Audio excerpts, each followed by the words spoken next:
আমি জাহাজ নিয়ে চিন্তা করি, আর এখন শ্রম বিষয় নিয়ে চিন্তা করি। মাননীয় প্রধান উপদেষ্টা বলেছেন, ওনার কথা উনি বলেছেন, আমাদের সবার কথাই বলেছেন, ওনার কথা বলবেন না। উনি যখন বলেন তখন আমাদের সবার কথাই বলেন। এখন রাজনৈতিক দলের নিজস্ব চিন্তা ভাবনা আছে, ওনারা রাজনীতি করেন, ওনাদের চিন্তা ভাবনায় কখন কোনটা বলতে হয়, কি বলেন, কেন বলেন, সেটা সম্পূর্ণভাবে ওনারাই জানেন। ওনাদের মনের খবর আমি বলতে পারবো না। আমি তো যখন প্রধান উপদেষ্টা বলেছেন, নিশ্চয়ই একটা সুনির্দিষ্ট রোড ম্যাপ হবে, সংস্কারগুলো শেষ হবে, আশা করি সেগুলো আমরা দেখবো, এখনো শেষ হয়নি। তারপরে নিশ্চয়ই উনি যখন এই কথা বলেছেন, তো ওনার মাথায় তো নির্বাচন কবে হবে সেটাও শুধু নয়, কিভাবে হবে, কি সংস্কারের পরে হবে, এগুলো আছে, এগুলো তো আপনারা সময় মতো জানতে পারবেন।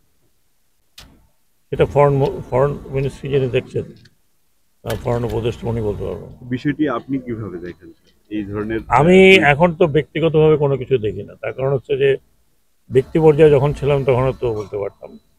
তবে ভারতীয় প্রধানমন্ত্রী তার মতো করে বলেছে, বিশ্ববাসী জানে এই ব্যাপার, এটা কোনো নতুন ব্যাপার নয়। আজকে 52 বছর হয়ে গেছে। হ্যাঁ, এই 16 ডিসেম্বরের এবং এই 9 মাসের যুদ্ধ কিন্তু বাংলাদেশের যুদ্ধ।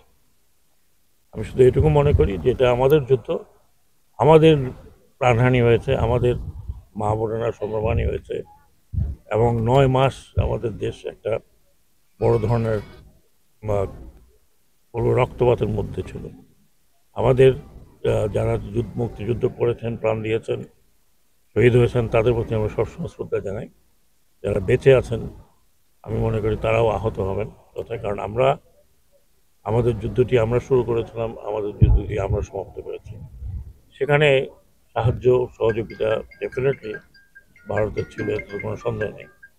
আমরা সেটাও স্মরণ করি এবং সবসময় স্মরণ রাখি।